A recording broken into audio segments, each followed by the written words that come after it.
So what would an optimum sleep bedtime routine look like?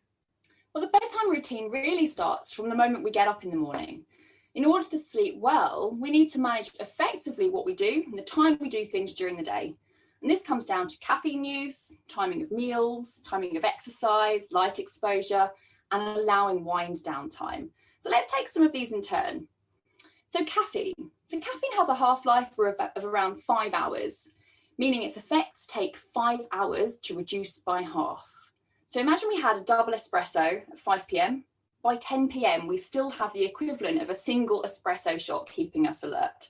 We really want to have an espresso at 10 p.m. So I always recommend no caffeine after midday. The timing of exercise impacts on sleep. Vigorous activity in the hours leading up to bedtime simply delay sleep onset. When we exercise, our body temperature increases, we're highly alert, and exercise stimulates the release of dopamine, noradrenaline, and serotonin. So whilst all these hormones are great for mental and physical health, they're a part of the wake promoting system in the brain.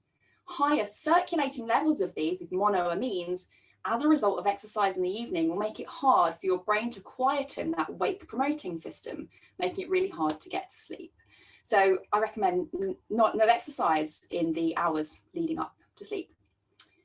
And also light exposure. We've already mentioned a little bit about light and saying that it's the most important time giver for our biological clock. It is really important to make sure that light levels are dim in the 2 to 3 hours leading up to bedtime to allow your brain to secrete melatonin, which prepares the brain for sleep. And then finally, wind down time. It's vitally important to factor in wind down time before you intend to go to bed. You can't expect your brain to go from wake to sleep without a nice calming transition. You don't stop a car driving at 30 miles an hour to an immediate stop. Gradually slow down. And that's exactly what we need to do to get to sleep.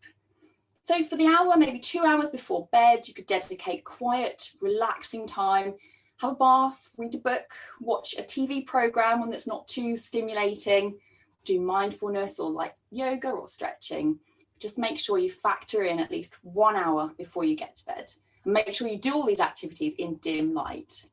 But you could also even get ready for bed. You could put your pajamas on, brush your teeth before you even start your wind down time. And I do this a couple of hours before my bedtime. And then at the end of the wind down, you can simply just get in bed. No need to turn on the bathroom light to brush your teeth. No need to wake yourself up and get changed. You're already done. You simply just get in bed at the end of your wind down.